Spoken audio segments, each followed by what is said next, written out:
नमस्कार, मी अमृता टावरे तुमच्या सगळ्यांचं स्वागत करत आहे लोणार कट्टामध्ये। आज मी मोर्या वाद्यपथक सोबत इंटरव्ह्यू घेत आहे। तर आम्ही फुल प्रिकॉशन्स घेऊन ते इंटरव्ह्यू घेणार आहे।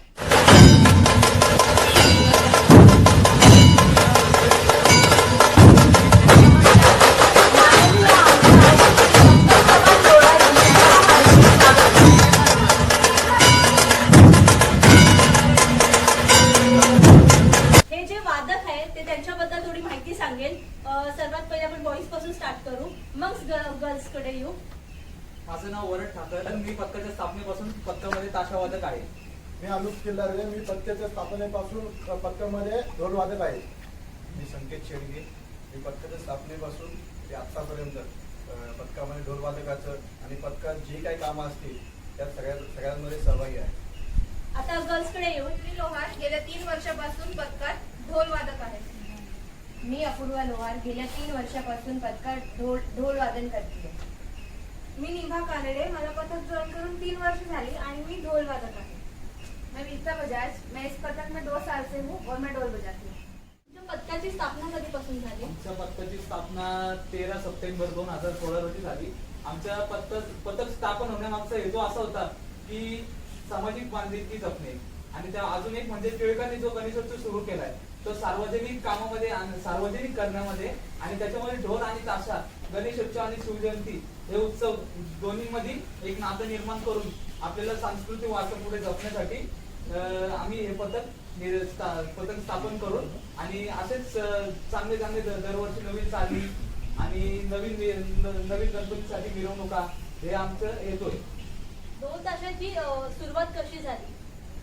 ऍक्च्युली ढोल ताशा हा मावळी भागाचा हे होतं, म्हणजे एक पारंपरिक म्हणजे ढोल ताशा एक पारंपरिक वाद्य होतं मावळी भागात। तर त्यानंतर जे मावळी पथकं असायची, गावठी पथकं आपल्या मावळ भागातून ती पुण्याला गणेशोत्सवासाठी जायची, ती 10 दिवस तिकडेच राहून असायची।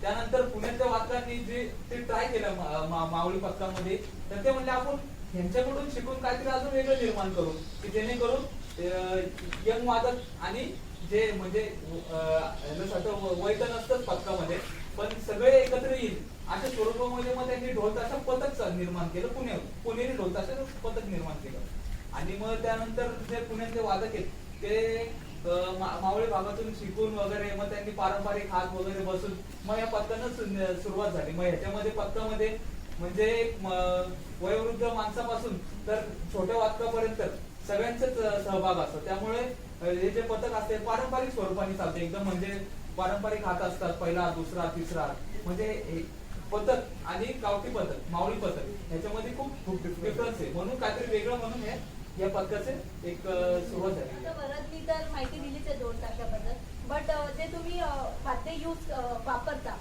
जसं ढोल झालं, ताशा झालं, तर त्याचे पार्ट्स बद्दल तुम्ही थोडं माहिती सांगा। पूर्वी जे ढोल होते ते लाकडी असायचे, लाकडापासून बनवले, त्याचं वजन तर खूप होतं। पण आता जे ढोल आले ते स्टीलचे टाकीचे आलेले। स्टीलच्या टाकीमध्ये टाकी वेगळी येते, 2 पानं असतात, त्याच्या एका पानाला शाई जर लावली तर ते होतं ठोक्याचं पान आणि ज्याला शाई नसते ते असतं थापीचं पान आणि ते व्यवस्थित शाई लावून त्याला 18 कड्या असतात, त्या आपण कड्या व्यवस्थित लावून पानाला ढोल टाकीवर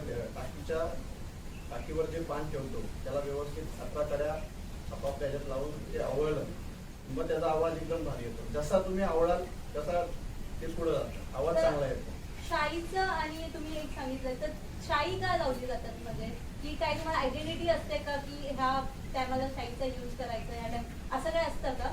शाईचं जे पान लावतो आपण त्याच्यात आपला जो बेस मिळतो त्या जो बेस चांगला मिळावा त्यामुळे शाईचं पान असतं। अच्छा। आणि त्याच्यामध्ये पण 2 असतात, एक चांबड्याचं पान असतं, एक फायबरचं पान असतं। फायबरच्या याला शाई नाही लागत, फायबरच्या याला सिलिकॉन म्हणून एक मिळतं, ते लावलं त्याचं टिपरू पण वेगळं असतं। परत फुल लोणावळ्यामध्ये ताशासाठी तू खूप फेमस आहे हे मला माहिती आहे, तर तू ताशाबद्दल थोडं सांग। ताशामध्ये 2 प्रकार असतात, एक चकोटी ताशा असतो आणि एक गंगा जमुना असतो। तर चकोटी ताशा पूर्ण एक धातूपासून बनवलेला असतो, तर आणि जो गंगा जमुना असतो त्याच्यामध्ये पितळ आणि तांब हे मिक्स असतं। तर सहसा आजकाल आमच्या पथकामध्ये वादक दोन्ही ताशे यूज करतात। तर ताशा म्हणजे ताशांना कड्या असतात, एक 10 कड्यांचा असतो, 12 कड्यांचा ताशा असतात, तर त्याच्यामध्ये पण खूप प्रकार आहेत। तर 14 कड्यांचे पण ताशे असतात। पण कसं असतं एखाद्याच्या म्हणजे ही कला ना अंगातून बाहेर निघाली पाहिजे ती. तर असं कोणतं पण असो, पण वादन हे आपल्या अंगातच पाहिजे, रुळलेलं पाहिजे. तर ती माझी आपण जे आपली कला असेल ते आपण ती दाखवू शकतो. ध्वजाच्या बद्दल थोडं माहिती सांगा. ध्वज ही पथकाची शान असते कधी पण. ध्वजाच्या शिवाय मिरवणूक चालूच होत नाही. आम्ही ध्वजाची ही पूजा पहिली होते. मिरवणुकीच्या सुरुवातीला आम्ही ध्वजाची पूजा करतो आणि ध्वज नसेल तर आमची मिरवणूक होत नाही, कम्प्लीटच होत नाही. त्यामुळे जेव्हा पथक एखाद्या मिरवणुकीला उतरले तर सगळ्यात पहिले ध्वजाला सलामी दिली जाते. ध्वजप्रणाम देऊन ध्वजप्रणाम आमचं सगळ्यात पहिला असतो. ती प्रॅक्टिस सराव का असाना नाही तर मिरवणूक का असा, पहिला ध्वजप्रणाम असतो. ध्वजाला आम्ही देवा समान मानतो, कारण ती एक पथकाची आणि एक हिंदू धर्माची शान आहे. त्यासाठी मग आम्ही ते पथक मिरवणुकीला उतरलंय, मग आम्ही पहिले ध्वजाची पूजा करतो. पहिले ध्वजामध्ये फुलं असतात, हार वगैरे घालतो आम्ही. आणि जेव्हा ते ध्वजप्रणाम होतो त्यानंतर आमच्या ताशाची तर्री पडते आणि नंतर तेव्हापासून पुढे ध्वज आणि त्याच्या मागे पथक आणि तिथून तशी आमची मिरवणुकीला सुरुवात असते. पथक जर बघितलं तर पथकामध्ये सगळ्यात जास्त मान कशाला असेल तर तो ध्वज आहे. ध्वजाला ध्वज हा पुढं का असावा म्हणजे आपले जेव्हा पहिले राजा महाराज जेव्हा आपले लढायला जायचे किंवा युद्ध व्हायचे त्यावेळेस पण त्यांचं तुम्ही बघितलं असेल तर हत्तीवर ध्वज पुढे असायचा. ध्वज ही पथकाची शान आहे किंवा त्यांच्या वेळेस त्यांची शान असेल, त्यापासून ते निर्माण होत आलेलं आहे. त्या ध्वजाच्या हिशोबाने आम्ही आमचा ड्रेस कोड पण आम्ही सिलेक्ट केला होता की तुमचा गणवेशचा कलर ऑरेंज आहे, तर तुम्ही ऑरेंजच का सिलेक्ट केला? कारण की सध्या लोणावळ्यामध्ये जेवढे पथक आहेत त्यांचा ड्रेस कोड हा व्हाईट आहे आणि असं थोडंसं काहीतरी वेगळं असावं त्यासाठी आम्ही तो भगवा रंग घेतलेला आहे. आणि त्याच्या मागे अजून एक असं कारण आहे की आपल्या सहसा ध्वजाचा रंग भगवाच असतो, तर त्याला एक मॅच होण्यासाठी आम्ही आणि एक म्हणजे एकदम ड्रेस कोड एकदम युनिक. सगळे म्हणजे नॉर्मली पिवळा कलर, व्हाईट कुर्ते असतात, पण एक काहीतरी वेगळं करण्यासाठी नाही का आम्ही भगवा म्हणजे कसं उठून म्हणजे शिवजयंती हे त्या सणांना हा रंग मॅच होतो कधी पण भगवा रंग. त्यासाठी आम्ही ते ध्वजाकडून हे घेऊन तो भगवा रंग आम्ही कलर ठेवला. कलर. आता आपण प्रश्न गर्ल्सला विचारू. जेव्हा तुम्ही नवारी घालता मिरवणुकीच्या वेळेस तेव्हा तुम्हाला काय वाटतं? कारण की नवारी घालायला थोडा प्रॉब्लेम असतो, तर ते प्रॉब्लेम तुम्ही कसे फेस करता? पहिल्यांदा जेव्हा आम्ही नवारी नेसली होती वादनाच्या वेळेस तेव्हा ढोल बांधायला वगैरे थोडी अडचण झाली, पण नंतर सवय झाली आणि आवड पण निर्माण झाली. लोक बघतात त्यांना ते खूप अट्रॅक्टिव्ह पण वाटतं आणि आम्हाला सुद्धा छान वाटतं. पण काही रिस्ट्रिक्शन्स होतात, म्हणजे जसे पूर्ण आपण जेव्हा नवारी नेसतो मुली तर सगळा तो साज शृंगार असतो, पण बांगड्या वगैरे आम्हाला नाही घालता येत कारण मग ते ढोल वाजवताना हाताला लागतात. आणि जेव्हा तुम्ही कुर्ता घालता तेव्हा तुम्ही कसे असता? फेटा असतो, नथ असते, तसं तुम्ही हे करता का फेटा नसतात? तुम्ही थोडं सांगा त्याबद्दल. सिच्युएशन डिपेंड्स करतं. फेटा असतो, नथ तर कंपल्सरी असते.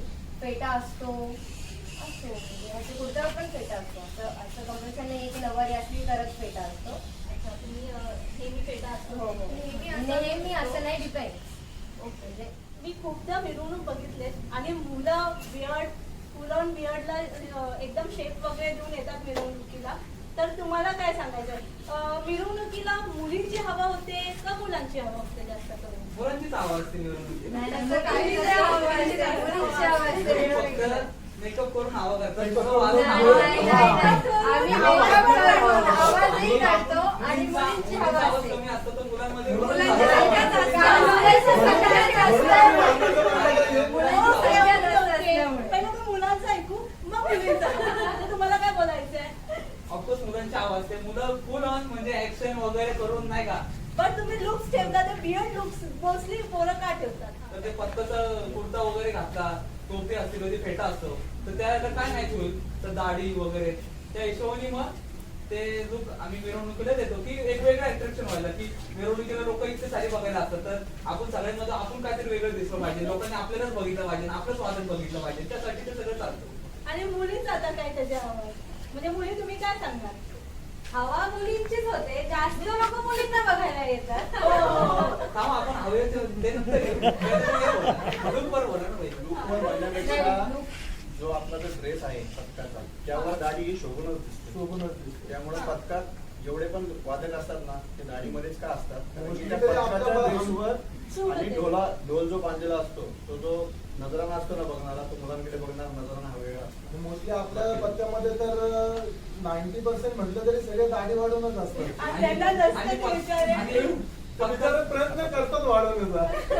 आणि सगळ्यात पहिलं पत्त्याचं कॉस्ट्युम आलं म्हणजे कुर्ता पायजामा, खाली शूज असतात आणि सगळ्यात महत्वाची गोष्ट म्हणजे बिब्बाळी. बिब्बाळी ही जी कानात असेल तर मग मुलांची फुल हवा. फुल हवा. बिब्बाळी कानात, त्यानंतर बाळे असतात, रुद्राक्षाची माळ असती, चंद्रकोर असतो.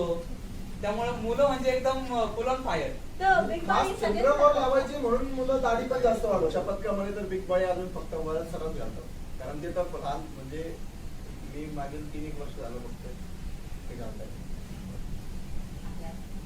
तर मुली तुम्ही काय सांगणार? तुमची काय दिवाळीला म्हणणं तोड देणारी आमची नद नद आहे असते. ना. हो. आमची नद असते.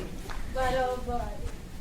तर पण आवाज तर मुलांचाच असतं ना. नाही, कारण मुलांची संख्या जास्त आहे म्हणून आवाज मुलांचा असं काही जास्त नाही, आहे. असं काही असंच नाही. आहे. नाही, मुली पण छान वाजवतात असं पण नाही. आवाज पण पण असं मुलं काढू आहे. शकतात, पण तो मुली आम्ही काढू शकतात. मुलांचे मुली थोडीच त्यांचा तोड वादन अभ्यास करतो. करतात. आम्ही मुलांचे थोडीच तोड वादन पण करतो. आमच्या पद्धत मुली अशा आहेत की मुलांच्या तोडीस तोड थोडंच वाजवतात. थोडंच वाढवतो. म्हणजे आमच्या पथकामध्ये मुली आणि म्हणजे मुलं असं असं कधीच नाहीये कंपॅरिझन पण- झालेलं नाहीये. असं पण त्यामुळे नाहीये की- जेवढे मुलं वाजवतात त्याच जोशाने मुली पण वाजवतात, त्याच जोशाने आमचा टोल पण वाजतो. जे पत्त्याचे जो मिरवणूक असती त्यावेळेस 7-8 घंटे काय लागतात. असं नाही की फक्त म्हणजे मुलंच वाजू शकतात. मुली पण आमच्या पत्त्याचे अशा आहेत की ते शेवटपर्यंत कधीच ढोल सोडत नाही. आणि तोच जोश तोच शेवटपर्यंत जोश शेवटपर्यंत असतो की आम्ही जमलोय, माझा ढोल कोणीतरी घ्या, असे त्यांच्याकडून कधीच कंप्लेंट अजूनपर्यंत तरी आम्ही ऐकलेली मागच्या नाही. वेळेस जो आमची मिरवणूक झाली त्यात भर पावसात मुलींनी स्टार्ट टू एंड वाजवलं. त्यात एकदाही ढोल सोडला नाही किंवा असं म्हणते नाही की आता मला त्रास व्हायला लागलाय किंवा काय. त्याच जोशात पहिला जो जोश पहिल्या टॅक्याला होता तो शेवटच्या टॅक्याला पण तो जोश कंटिन्यू होता मुलींचा. म्हणजे मुलांचाही थोडक्यात होता. असं मला वाटत असेल मुलींच्या बाजूने बोलते असं नाही, मुलांचाही तो जोश कंटिन्यू होता. म्हणजे थोडक्यात ढोल ताशा एक नशा आहे. पण ही नशा ज्याला चढते ना तो ना लाईफ टाइम म्हणजे कधीच पतंग सोडणारच नाही. भले म्हणजे पतंग तो घरी जरी असेल ना तरी घरी काय नाही काहीतरी ते पत्त्याच्या चाली म्हण का काय तो ढोल सारखं म्हण काय नाही काहीतरी चालूच असतं. हाताचे चाळे चालूच असतात. खूप नशा खूप डेंजर आहे, सुटत नाही. आता मध्ये आपल्या पंतप्रधानांनी सांगितलं होतं की जे खाली बजाव केलं होतं डॉक्टरांसाठी, त्यावेळेस आम्ही ढोलाने ताशा वाजवला होता. हो. जेव्हा पण तुमच्या पथकमध्ये नवीन वादक येतं तर तुम्ही त्यांना ट्रेन कसं करतात? ऍक्च्युली आमच्या पथकामध्ये जेव्हा एखादा नवीन वादक येतो तर त्याला आम्ही पहिले विचारलेलं असते तुला थोडीफार माहिती आहे का पथकामध्ये, तू कोणत्या पथकामध्ये वादन केलंय का, की पूर्णपणे तू नवीन आहे. तर त्याला आम्ही सहसा 15 ते 20 दिवस त्याला ढोल देत नाही. त्याला आम्ही पहिले पूर्ण प्रॅक्टिस बघायला लावतो. आणि प्रॅक्टिस मध्ये म्हणजे आमचं डिसिप्लिन असतं. पहिला आमच्याकडे जो वादक येतो त्याला आम्ही डिसिप्लिन शिकवतो. आणि त्यानंतर मग त्याला जेव्हा त्याला ते पारंपरिक हात असतात, हात चाली जेव्हा त्याला ते समजतात, ज्याच्या कानात बसतात त्याच्या, तेव्हा आम्ही त्यानंतर त्याला ढोल देतो वाजवायला. आणि त्या ढोल वाजवण्यानंतर पण त्याला टिपरू कसं पकडणे, थापी कशी मारणे, कोणत्या साईडला धुमा असतो, कोणत्या साईडला थापी असते, हे इथपासून म्हणजे शून्यापासून त्यांना आम्ही प्रॉपर ढोल वादक म्हणून तयार करून त्यांना मिरवणुकीला आम्ही उतरवतो. अच्छा, मग तेव्हा तुम्ही मिरवणुकीला त्या लोकांना घेऊन नाही बघा जात? तर वादकांना आम्ही पहिला प्रश्न विचारतो तुझी मनात नाही इच्छा आहे का वाजवायची, हा, ते मेन आहे. आणि तू प्रॅक्टिस करणार आणि जेव्हा वाजण्याच्या वेळेस तो आम्हाला अवेलेबल नसतो. हो. त्यामुळे आम्ही त्याला पहिला हा प्रश्न विचारतो की तुझी मनापासून इच्छा आहे का वाजण्याची, तो तुला टाइम मॅच होईल का किंवा काय, हे सगळे आम्ही त्याला प्रश्न विचारून घेतो. आणि सगळ्यात मोठी गोष्ट म्हणजे त्यांच्या घरून परमिशन आहे का, हा. कारण तो प्रॅक्टिसला येणार महिनाभर आणि मेन मिरवणुकीलाच नसतात. मग त्या वादनाचा काय उपयोगच नाही ना. आपण वादन कशासाठी करतो, बापाच्या सेवेसाठी करतो, शिवजयंतीसाठी करतो, पण तो मिरवणुकीलाच नसेल तर त्याचा काय उपयोग नाही. पहिला आम्ही त्या गोष्टी सर्व क्लिअर करून घेतो आणि नंतर त्याला मग पथकामध्ये सामील करतो. आणि आमच्या वाचनामध्ये एक फॉर्मच ठेवलेला आहे. त्या फॉर्म मध्ये कोणी डिटेल्स असतो, फोटो असतो, मी शेवटला एक ऑप्शन ठेवला अच्छा. पालकांची सही आम्ही त्यामध्ये मेन्शन केली. एक आपल्या बरोबर ताई आहे, वीरता ताई, तर ती सांगेल की तिचा पथकामध्ये नवीन आल्यानंतर तिचा एक्सपिरियन्स कसा होता. जब मैंने ये पथक ज्वाइन किया तो मैं वरद भैया को पहचानती थी सबसे पहले। तो मैं वरद भैया को पहचानती थी सबसे पहले। तो फिर मैंने ये पथक ज्वाइन किया, इन्होंने मुझे बहुत हेल्प किया और इन्होंने मुझसे पूछा कि घर से परमिशन है क्या आपको, तो मैंने कहा हाँ, मैं पापा की मतलब बहुत भक्त हूँ और मुझे कुछ तो सेवा करना है तो ये मौका मुझे चाहिए करके। तो उन्होंने मुझे पूछा तो फिर उन्होंने मुझे बोला ठीक है, आप 2 दिन देखो कैसे प्रैक्टिस करते हैं लोग, और फिर आप इनके साथ, ये अपूर्वा है करके, मयूरी है, निभा है, ये आपको सिखा देंगे। इनके साथ जो भी आपको प्रॉब्लम है ये आपको सिखा देंगे। तो मैंने कहा ठीक है। तो फिर दूसरे ही दिन मैंने ढोल बांधा मैंने, और फिर मैं इनके पीछे खड़े रह के, जैसे ये लोग प्रैक्टिस करते हैं, उनके हाथ का मूवमेंट एंड पैर का मूवमेंट दोनों फॉलो करके मैंने पूरा इनसे सीखा। मुझे लगता है मैं 15-20 दिन में इन्होंने मुझे, सबने मुझे ट्रेन किया, और हम लोग जैसे फैमिली की तरह है, कभी मुझे कुछ प्रॉब्लम नहीं आई। भाई लोग भी सब बहुत अच्छे हैं, मैं भैया ही बोलती सबको, तो वो लोग भी बहुत अच्छे हैं मेरे साथ। तो कुछ भी दिक्कत होती है कभी भी, वो एवरी टाइम रेडी रहते हैं मेरे साथ, पूरा मतलब मोर्या तक ऑलवेज रेडी फॉर मी, कुछ भी है तो। तुम्ही मुली कशा परमिशन घेतात का? मिरवणूकसाठी तुम्हाला बाहेर जायला लागतं, जसं तळेगाव असू दे, कोणत्याही दुसरीकडे जावं लागतं, तर तुम्ही परमिशन कसं घेता? ऍक्च्युली बऱ्याच वेळा घरून ओरडत असतात की नाही जायचं म्हणून, पण तरी आम्हाला हाऊस आहे म्हणून आम्ही येतो, घरच्यांना म्हणवतो. तरी लेट वगैरे झालं तर फोन कॉल चालू असतात घरून, तर पाठवतात, पण हाऊस आहे. तुम्ही सगळे टाइम कसा मॅनेज करता पथकासाठी? कारण की काय काय ऑफिसला जातात, कॉलेजला जातात, तर तेच तुम्ही जल्लोष प्रॅक्टिसच्या वेळेस कसं तुमच्यात एनर्जेटिक? ऍक्च्युली जे आमचे पथकाचा सराव असतो तो संध्याकाळी 7 ते 9 असतो. त्यामुळे हा जो सीझन असतो गणपतीचा, गुरुपौर्णिमेपासून तर गणेश विसर्जन पर्यंत, तर ह्याच्यामध्ये एकच विचार असतो, आपल्याला संध्याकाळी 7 वाजता प्रॅक्टिसला जायचंय. भले दिवसभर किती पण काम असो, किती पण लोड असो, काही असो, पण संध्याकाळी 7 वाजता प्रॅक्टिसच्या ठिकाणी पोहोचायचंय. हे एकच आमच्या दिवसभराचं ध्येय एकच असतं की आपल्याला टाइमवर पोहोचून आपल्याला आपलं वाद्य बांधून सराव चालू करायचा. कारण ती जी पथकात प्रॅक्टिसची एनर्जी असते ती खूप वेगळी असते, आणि म्हणजे आम्ही सांगूच नाही शकत पथकामध्ये असे कितीतरी वादक असे आहेत की ते पुण्याला वगैरे लांब, म्हणजे लोणावळ्यापासून पुण्याला जॉबला जातात. ही मुलं पुण्याहून आली की घरी जाण्याऐवजी डायरेक्ट पहिले आपल्या पथकाला प्रॅक्टिसला येतात. म्हणजे नाही का, बरेचसे जण आहेत, मुलींमध्ये पण बरेच जण आहेत की ते डायरेक्ट जॉबवरून वगैरे येतात. तुम्ही कसं टाइम मॅनेज करता? म्हणजे वर्षभर सगळ्यांचे जॉब्स, कॉलेजेस वगैरे चालू असतात, पण हा जसं वरद म्हणाला की जो गणपतीचा पिरियड असतो तेवढा, जे ते 2-3 महिने प्रॅक्टिस होते, तेव्हा सगळी कामं थोडीशी लवकर आटपून, थोडा वेळ काढून खास प्रॅक्टिससाठी सगळे पोहोचतात. दमून आलेले असतात काही काही लोक, म्हणजे बरेचसे लोक दमून आलेले असतात, पण एकदा तो आवाज ऐकला, प्रॅक्टिस सुरू झाली की मग ते सगळं थकवा दूर होऊन सगळे एकत्र प्रॅक्टिस करायला सुरू होते. आणि जेव्हा गणेश उत्सव संपतो, मग ती मला ते राहून जातं की आता चुकतंय, काहीतरी विसरतोय आपण. पण आणि कसं असतंय, ह्या जे सीझनला मानसिक त्रास होतो, घरून खूप ओरडतात, त्यानंतर दिवसभर ऑफिसचं टेन्शन असतं, त्यानंतर बाकीचे पण काही पर्सनल लाईफ असते वादकांची, पण हे सगळं मॅनेज करून एखादा वादक प्रॅक्टिसच्या ठिकाणी पोहोचतोय, हीच खूप मोठी गोष्ट असते पथकासाठी. कारण हे सगळं वादक आपल्या वापरासाठी, आपल्या ज्या मिरवणुकीसाठी पथकासाठी करत असतो. म्हणजे हे सगळं हँडल करून एखादा वादक पूर्ण तयार होतोय, आणि त्यानंतर जे गणेश उत्सवच्या 10 दिवसानंतर जे दिवस असतात ते म्हणजे आम्ही बॅक टू रुटीन यायला खूप त्रास होता. खूप मेमरीज असतात की हे ह्या टायमिंगला आपलं असतं ना, ह्या टायमिंगला आम्ही आणि सेट झालेलं प्रॅक्टिस असतं ना. दिवसभरात जो तकवा असतो, ढोल बांधण्याची ताशी कमी पडते ना, हो. तकवा सगळा विसरून जायला. एखादा वादक 10-12 दिवसासाठी आजारी जरी असेल आणि तो नंतर 10-12 दिवसानंतर प्रॅक्टिस मध्ये आला ना, तो भले डॉक्टरच्या औषधाने नाही बरा झाला ना तरी तो तुमच्या पथकात मस्तीखोर मुलांसाठी तुम्ही काय हे करता? आणि खूप मस्ती करणारी पोरं असेल तर त्यांना तुम्ही काय सोल्युशन देता? मी काय करतो, मस्तीखोर पोरं म्हणजे प्रत्येक पथकातील मस्तीखोर मुलं असावी, कारण हसी मजाक ही चालूच असते. आणि त्यावेळेस आम्ही त्यांना दाबवायचा प्रयत्न करतो, आणि त्यावेळेस काही अशी मुलं आहेत ती तेव्हा शांतही बसतात. पण आपलं लक्ष विचलित झालं, जेव्हा लीडर असतो समोर, त्याचं लक्ष दुसरीकडे गेलं की परत त्यांचं ते आहे ते चालूच असतं. पण त्यातही वेगळी मजा आहे, ती असावी. मस्ती आणि जोक्स वगैरे ते असावे. वादनाच्या वेळेस तर भरपूर होतात. वादनाच्या वेळेस स्टाईलने वाजवणं किंवा दुसऱ्याचीच तापे वाजवणं हेही असतं, म्हणजे दुसराच आवाज काढणं हेही असतं. पण त्यामुळं त्यांच्यासाठी लीडर भक्कम असतो समोर, लीडरच्या पुढे ते जास्त जात नाही. मुली तुम्ही काय एक्सपिरियन्स केलात का? अशा पण मस्तीखोर मुली आहेत का जे जोक्स करतात, कमेंट्स वगैरे असं? नाही, मुलींमध्ये तरी अशा मस्तीखोर मुली आमच्या पथकात नाहीये. ज्या आहेत पण त्या सगळ्या सिन्सिअर आहेत. प्रॅक्टिसच्या वेळेस प्रॅक्टिस मस्करी करतो, हसतो, मजा करतो, पण प्रॅक्टिसच्या वेळेस प्रॅक्टिस करतो. म्हणजे मुली शांत असतात त्यांच्या मुलं आहेत. एक सरावामध्ये आमची मुलं तर असेल एखादा आम्ही शिकवताना कळलं नाही तर ते स्वतः विचारतात हो, ते मेन.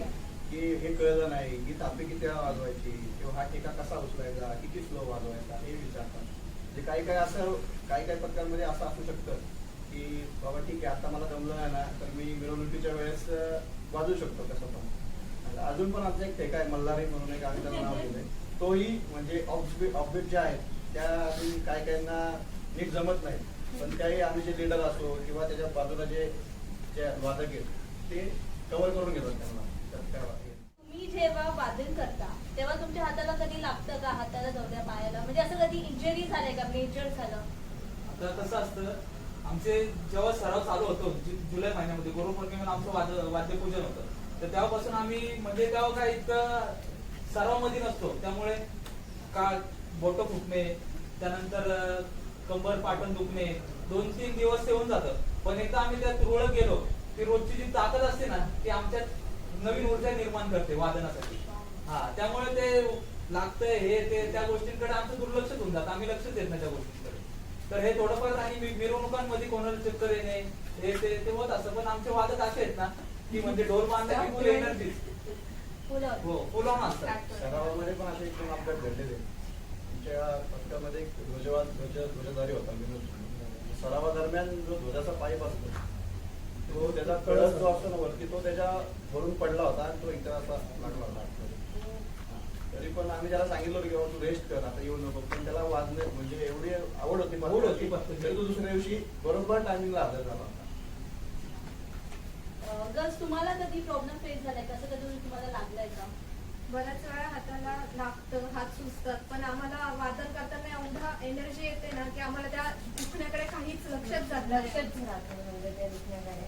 स्टार्टिंगला होतं असं प्रॅक्टिस नसते मग कधी कधी कंबर दुखते पाठ दुखते पण ते 2-3 दिवसाचं असतं. एकदा कंटिन्यू चालू झालं की मग नंतर त्या गोष्टींकडे जास्त लक्ष दिलंही जात नाही आणि वादन करताना तर अजिबात नाही. हाताला लागतं, स्किन निघते टिपूर पकडताना, हात सुचतात पण वादनाच्या वेळेस काही जाणवतच नाही. फुल ऑन एनर्जी. हो आणि आमच्या पथकाची मिरवणुका चालतात 6-7 तास 7 तासाच्या वर पण जातात. पण आमच्या पथकात एक पण असं वादत नाही की त्यांनी कंप्लेंट दिली की मी इतक्या वेळ ढोल बांधलाय की काय म्हणजे माझं हे दुखतंय. फुल एनर्जी कंप्लेंट दिली की आम्हाला ढोल भेटत नाही की यांनी ढोल बांधलाय की हे आम्हाला सोडून कधी देणार याच्यासाठी आमच्याकडे येत असतो. वेट जे करायला नवीन मुलं लागतं. असतात ना त्यांना आम्ही रिव्ह्यूवर पण ठेवलेला असतो. समजा एखाद्याच्या नवीन मुलांची एनर्जी असते की बाबा ह्या वादनाला मला ढोल मिळालाच पाहिजे पण आम्ही पण त्याला स्टार्टिंगला नाही देत. तेव्हा मध्ये कुणाला समजा रिव्ह्यूवर पाहिजे असेल किंवा कुणाला लागलं दुखलं तर मग त्याच्या जागा भरून काढण्यासाठी पहिल्या मिरवणुकीला नवीन वादकांना आम्ही केलं. तुम्ही जे चाली बसवता तर त्याच्याबद्दल तुम्ही थोडी माहिती सांगा. आमच्या चाली सहसा आमची प्रॅक्टिस चालू होते पारंपरिक हातांपासून. आमचे 7 पारंपरिक हात आहेत त्याच्यापासून आमची प्रॅक्टिस चालू होते. त्यानंतर आम्ही युट्यूब वरून व्हिडिओज बघतो. आमचं प्रेरणास्थान आहे वीरेश्वर वाद्य पथक, सवयी वाद्य पथक पुणे, ताल वाद्य पथक. तर आम्ही त्यांच्याकडून काही नवीन गोष्टी शिकतो आणि त्याच आम्ही स्वतःच्या चालींमध्ये काहीतरी बसवण्याचा प्रयत्न करत असतो. आमच्यामध्ये सर्व वादक आहेत की ज्यांना ही चाल बसवायची एखादी चाल बसवायची तर ते 2-3 जण वादक आधी येतात, ते चाल बसवतात, ते स्वतः प्रॅक्टिस करतात 5-6 जण शिकून मग नंतर ते जेव्हा आम्ही आमची मेन प्रॅक्टिस चालू होते मग तेव्हा ते आम्ही शिकवतो. आणि चाली म्हणजे आमचे चाली असे असतात की एखादं पिक्चरचं गाणं त्यानंतर लोकलची चाल आहे त्यानंतर असे युनिक चाली असतात. आणि आता आम्ही मध्ये जे ताल वाद्य पथकाची सबळ वाजवलेलं ती चाल आम्ही त्यांच्याकडून शिकून वीरेश्वर वाद्य पथक त्यांनी आम्हाला परत शिकवली ती चाल आणि ती आम्ही गोंधळ स्वरूपामध्ये आणि येळकोट जय मल्हार या स्वरूपामध्ये आम्ही ती गणेशोत्सवापासून ती वाजवण्यासाठी सुरुवात केली. मुलींना तुम्ही कोणतेही चाल शिकायला तुम्हाला किती वेळ लागतो? जसं की वेळ लागतच असेल ना कारण की एका ट्यून मधून दुसऱ्या ट्यूनला स्विच होणं थोडं अवघड असतं तर ते कसं तुम्ही करता? अवघड असतं पण आता ऐकून थोडंसं म्हणजे कळायला लागलं याबद्दल तर 1-2 दिवसात ती ट्यून बसते डोक्यात आणि लगेच जे शिकवणारे असतात त्यांच्या समोर उभं राहून ते कसे वाजवतायत त्यांच्या हातांची मुवमेंट वगैरे तो रिदम तो पकडून मग आम्ही शिकतो. 1-2 दिवसात होऊन होऊन जाते. परफेक्ट व्हायला आठवडाभर लागतो, पण होऊन जाते. एवढा जास्त वेळ नाही लागत शिकायला. पण आमचे वादक इतके ग्रॅबिंग पॉवर इतकी खतरनाक आहे आमच्या वादकांची की 2 दिवसात ती चाल पकडून आठवड्याभरात ती चाल परफेक्ट वाजवणे झालेली असते. एवढी म्हणजे एवढी ग्रॅबिंग पॉवर मस्त आहे ना, त्यामुळे आम्हाला काही जास्त टेन्शन नाहीये. आणि वाटण्याचं कसं आहे, चाल ही पहिली तोंडात पाठ झाली पाहिजे. तर ती तोंडात पाठ झाली तरच आपण उतरतो. ते वाटण्याचं आहे. आणि आमचा लवकर शिकण्यासाठी म्हणजे जे वाचतं ते आपल्याला व्यवस्थित कानावर पडलं पाहिजे की तो ठेका कधी पडतोय आणि काय होतंय. त्या हिशोबाने जर तुम्ही चालत गेले तर त्याला तुम्हाला वेळ लागत नाही कोणती गोष्ट शिकायला. आणि वाटण्याचं असं झालंय आता की आम्ही कुठे जरी बसलो तरी आमचे हात चालूच असतात. टेबल असू दे किंवा घरात असू दे. घरात तर आम्हाला सारखंच होतं, काय वाजवतोय सारखंच चालू असतं. किंवा साधा ट्रेन मध्ये बसलो असो ना, पुणे अपडाऊन करताना तरी सारखं चालू असतं. आणि आम्ही युट्यूबवर जरी जास्त काय बघत असेल तर आम्ही ढोलतानाचे व्हिडिओ जास्त बघतो. मिरवणूक आहे की तुम्ही कधीच विसरू शकत नाही, आणि अशी कोणती मिरवणूक आहे की त्यात तुम्ही खूप प्रॉब्लेम फेस केले? मागच्या वर्षीच्या विसर्जनाची मिरवणूक आम्ही कधीच विसरणार नाही. कारण पहिल्या डोक्यापासून शेवटच्या डोक्यापर्यंत जे पावसाने त्रास दिलाय, सो ती मिरवणूक म्हणजे मेमोरेबल असेल आमच्यासाठी. आणि प्रॉब्लेम्स म्हणजे दरीखोऱ्यातही आम्ही वाजवलाय, तो एक प्रॉब्लेम असू शकतो. कसं झालं, आमची जी मिरवणूक ठरलेली बदलापूरची, त्या मिरवणुकीमध्ये म्हणजे आम्हाला माहित होतं की रोड कसा असणार आहे, कसं चालायचं आपल्याला तिथे. तर तिथे खूप मोठी मोठी दगडी होती आणि म्हणजे असे पण आमच्या वादकांनी प्रॉब्लेम फेस केलेले, पण त्याला पण म्हणजे नाही का एक वेगळी म्हणजे अविस्मरणीय न विसरणारी मिरवणूक आम्ही ती पण आहे. आणि आमची जी मागच्या वेळी अपूर्वानी सांगितलेली ती एक आमची मिरवणूक म्हणजे जसं अपूर्वाने सांगितलं की पहिल्या डोक्यापासून शेवटच्या डोक्यापर्यंत पाऊसच पडत होता, पण त्यावेळेस पण आमचा सगळ्या वादकांमध्ये जो जल्लोष होता, जोश होता, तो शेवटपर्यंत कायम होता. आणि सगळे फक्त एकाच गोष्टीची वाट बघत होते की कधी छत्रपती शिवाजी महाराज चौक येतोय आणि तिथं आम्ही संबळ वाजवतो. त्या भर पावसामध्ये तिथं जो संबळ नाद केला आम्ही, तो अविस्मरणीय. आणि आम्ही पहिली जी मिरवणूक बाहेर बाजवली ती म्हणजे चिखलीला दत्ता काका साने, त्यांचं आता कोरोनाच्या ह्याच्यामुळे दुर्दैवी निधन झालं. तर ती एक आमची मिरवणूक असली एकदम छान होती की सगळ्या वादकांनी त्यांचा जो आपला परफॉर्मन्स दाखवला होता तो मस्त होता. आणि मेन सांगायचं म्हणजे त्यावेळेस पुढं आमच्या पथकाच्या पुढे एक गावठी पथक होतं. तर त्या पथकाला पण आमच्या पथकाने एकदम चॅलेंज दिलं होतं आणि आवाज थोडाही कमी पडून दिला नाही. त्यामुळे सगळ्या वादकांनी एकदम जोशमध्ये वाजवलं, फुल जोश. आणि स्वतः दत्ता काका सानेंनी आमचं कौतुक केलं होतं की तुम्ही सगळेच म्हणजे यंग जे पोरं आहेत त्यांनी भारी परफॉर्मन्स केला. आणि त्यांनी नेक्स्ट इयर पण आम्हाला बोलवलं होतं, पण आम्हाला ती मिरवणूक जी होती ना ती आम्हाला लोण्यातच वाजवायची होती, त्यामुळे आम्ही त्यांना नाही जर सांगितलं. असं आपण कुठे मिरवणुकीला गेलो आणि समोरच्या म्हणजे प्रेक्षकांनी जर आपलं भरभरून कौतुक केलं की वादकांमध्ये अजून उत्साह वाटतो की आपण नाही आता जे केलं ना त्याच्यापेक्षा जास्त आपल्याला पुढे अजून काहीतरी वेगळं करायचं आणि चांगलं करायचं, की लोकांनी आपल्याकडे ओढून आलं पाहिजे, आपलं वादन ऐकलं पाहिजे आणि आपलं कौतुक केलं पाहिजे. त्याच्यामुळे आम्ही म्हणजे बऱ्याच गोष्टी करत असतो.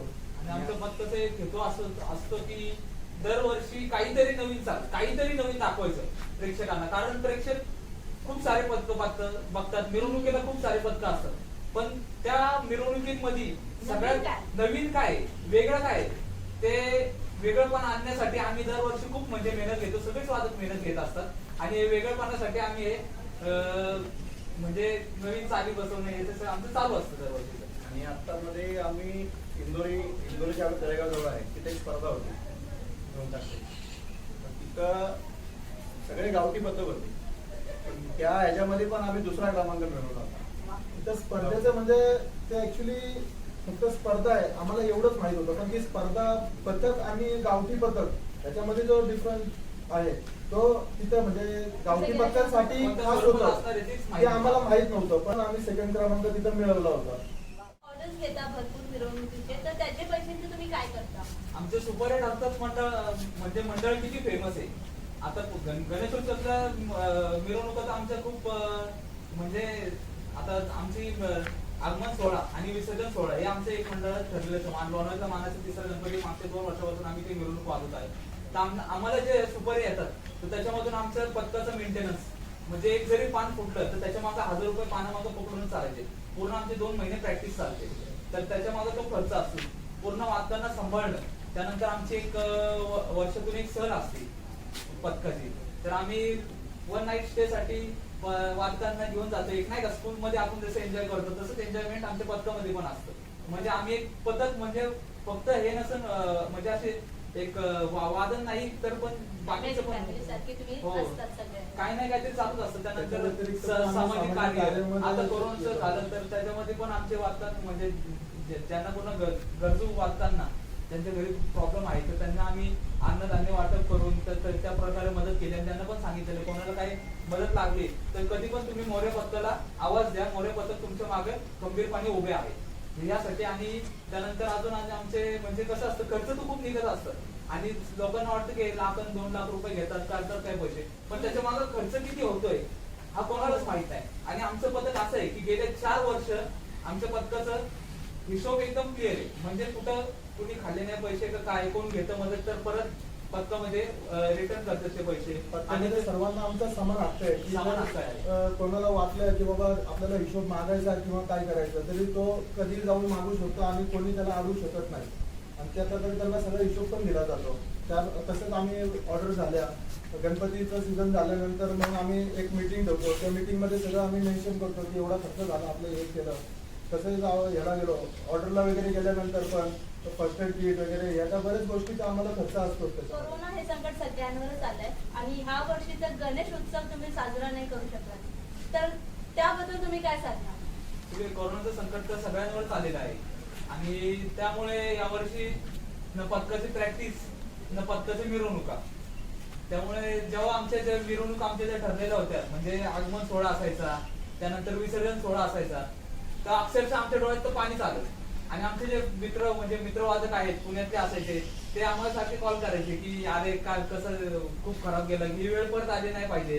त्यानंतर अजून खूप साऱ्या गोष्टी झाल्या गणेशोत्सव मध्ये पण आम्ही बाप्पाकडे एकच प्रार्थना केली की हे संकट असं परत नाही यावं आणि पुढच्या वर्षी डबल जोश आणि अजून खूप सारे डबल सेलिब्रेशन होऊन आम्ही आमचे सराव चालू करून गणेशोत्सव अजून जोरात आणि जल्लोषात साजरा करणार. यावेळेस जो गणेश उत्सव आहे तो आम्ही लास्ट इयर मेमरीमध्येच हे केलेला आहे फक्त पावसात. आणि यावर्षीचा गणेश उत्सव आम्ही नुसतं स्टेटसवरच व्हॉट्सअप स्टेटस वगैरे लास्ट व्हिडिओ आहे त्या टाइम टाकूनच आम्ही म्हणजे एक सेलिब्रेशन केलं की बाप्पाला आम्ही हे केलं की बाप्पाचं आगमनाच्या वेळेस विसर्जनाच्या वेळेस त्याच व्हिडिओ टाकून आम्ही स्वतःच्या म्हणजे जे जुने दिवस होते ते आठवत होतो. कुणाला आभार मानायचे का चॅनल थ्रू? आम्हाला ज्या पथकांनी सपोर्ट केलाय ते म्हणजे वीरेश्वर वाद्य पथक खोपोली, सवाई वाद्य पथक पुणे आणि ताल वाद्य पथक पुणे. आणि लोण्यातले बरेचसे पथक आहेत की जे असे फ्रंट नाही पण जे बॅक स्टेजने आपण सपोर्ट करतात त्यांचे खूप खूप आभार आहे. आणि आम्ही इथं जे प्रॅक्टिस करतो त्या वाजण्याचा आवाज तर तुम्हाला माहिती किती असतो. प्रॅक्टिसला प्रत्येक टेका किती वेळा घ्यायला लागतो. त्यामुळे हे जे आपले जे घरात आजूबाजूचे जे घर आहे उदाहरण म्हणजे विशेष आवाज मानायचे तर आपले जे अनुजचे जे वडील आहेत सुंदरे काका काकू ते आम्हाला कधीही काय बोलत नाही.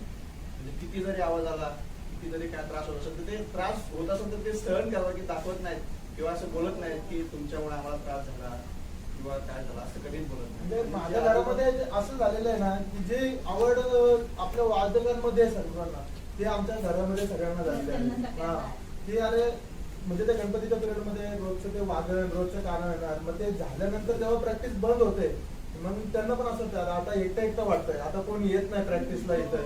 म्हणजे घराचं इथलं वातावरण एकदम म्हणजे शांत होऊन जातं. आणि थोडक्यात कसं आहे पथक हे आमचं दुसरं घर असतं आणि कसं असतं आता आपल्याला यांचं सहकार्य आहे हे खूप मोठी गोष्ट आहे. खूप म्हणजे इतकं कोणी सहन करू नाही शकत. घरात एक तास जरी ठेवलं तरी ओढतात खूप ओरडतात. आणि हे खूप म्हणजे खूप आमचं खूप सगळ्यात मोठं सहकार्य तर अनुदादा आणि त्यांच्या घरातल्यांचं खूप खिल्लारी फॅमिलीचा आम्ही खूप आभार मानतो. आमचे पुण्यावरून पण वादक मित्र येत असतात आम्हाला नवीन नवीन चाली शिकवत असतात. आणि त्यांचं नाव येतं मी मनोज राऊत त्यानंतर प्रणव फाळके आमचे श्रीकांत सर आहेत असे म्हणजे खूप मित्र परिवार येत असतो आमचं की आम्हाला सीझनला येऊन नवीन काहीतरी शिकवतात. आम्ही त्यांचे खूप म्हणजे खूप आभारी आहोत. आणि अजून एक आभार मानायचे तर तुमचे आभार एक मानावे लागतील आपल्या लोणाळा कट्टा चॅनलचे कारण की आतापर्यंत कुठल्याच पथकाचा लोणाळ्यामध्ये इंटरव्ह्यू झालेला नाही. तर आणि ही आपल्या तू ज्या- सुरुवात केली ही खूप म्हणजे आणि आमच्या पद्धतीने सिलेक्ट करणं ही आमच्यासाठी खूप मोठी गोष्ट मोठी गोष्ट आहे. Thank you. आणि ह्यापुढे असे तुझ्या हातनं चांगले चांगले हे होत राहू ही अपेक्षा आहे. नक्की. आणि आपलं लोणा कट्टा जो चॅनल आहे युट्यूबला त्या माध्यमातून पण काही लोकांना असं पथकातर्फे थोड्या 4 गोष्टी समजल्यात आणि पथक काय आहे किंवा पथक मेन म्हणजे काय कळलं पथक पैशाचं काय हो. करतं हे आता लोकांना समजून जाईल. कारण प्रत्येकाचा गैरसमज असतो की अरे हे वाजवतात हे पैसे यांच्याकडे असतात हे काय करतात कोणी काही झोल करतात काय करतात पण ते पथक हँडल करताना त्याच्या मागे आम्हाला किती अडचणी असतात हे कोणाला कळत नाही. हा अरे यांनी ऑर्डर घेतली यांना एवढे पैसे भेटले एवढंच लोकांना दिसतं पण त्याच्या मागे आमचे कष्ट किती आहेत आम्हाला काय काय प्रॉब्लेम फेस करावे लागतात हे आता लोकांना समजेल. कसं असतं आमच्या पथकाचा थोडक्यात म्हणजे विषय पैसे कमवणं नाहीये पण आम्हाला मिरवणूक एखादी चांगली घडून आणायची आहे नवीन वादक निर्माण करायचे एखाद्या वादकाला चांगलं डिसिप्लिन लावायचंय हे आमच्या पथकाचा हेतू आहे. आणि पैसे हे थोडक्यातच आताची गरजच झाली काळाची गरज झालेली पैसा त्यामुळे प्रॉब्लेम तर येतच असतात त्यामुळे ते नॉर्मली इकडे तिकडे होऊन लोकांना मदत वगैरे ते तर पद्धतीचं चालूच असतं. त्यामुळे आमच्या पद्धतीचं एकच आहे की प्रॉपर सगळे डिसिप्लिन मध्ये चालवून मिरवणूक एखादी गाजवायची चांगली. आणि चॅनलच्या माध्यमातून अजून एक सांगायचं की प्रत्येक माणसाच्या अंगात काहीतरी एक कला असते. हो. तर त्यामुळे आता तुम्ही जर समजा हे बघालच त्यावेळी तुम्हाला असं निर्माण होऊ द्यात की आपण पण एक वादनात जावं वादनाचा आनंद काय असतो तो घ्यावा. आणि वादक म्हणजे आमच्या असं नाही म्हणत की आमच्याच पथकात घ्या आजूबाजूला बरेचसे पथक असतात लोणावळ्यामध्ये आपला जाऊन आपली कला सादर करावी प्रत्येकाने. आणि वादनाला हे वय नाहीये. हो. तुम्ही 10 वर्ष 7-8 वर्षापासून ते आता म्हणजे काय काय पुण्यामध्ये वादक आहेत त्यात 7 वर्षाचे पण वादक आहेत. हो मी बघितलं तुम्ही बघितलं पोस्ट असाल. करत असतो हा. मी बघत असते. त्यामुळे वादनाला हे वय नाहीये. त्यामुळे ज्यांची इच्छा असेलच बघ ह्या वर्षी पण आमच्यात वादक एंट्री भरपूर होती आता करोनामुळे याच्यामुळे राहून गेली ती आता आम्ही नेक्स्ट इयरला आम्ही ती भरून काढण्याचा प्रयत्न करू. मोरिया वाद्य पथकचा मी खरंच आभार मानते कारण की त्यांनी त्यांचा वेळ मला दिला एवढी छान इंटरव्ह्यू आमचा झाला. सगळ्यांना एक विनंती आहे की अमृता तावरे यांनी जो चॅनल जो चालू केलाय लोणावळा कट्टा या चॅनलला लाईक, सबस्क्राईब आणि शेअर करा. नक्की करा आणि बघत राहा लोणार कट्टा.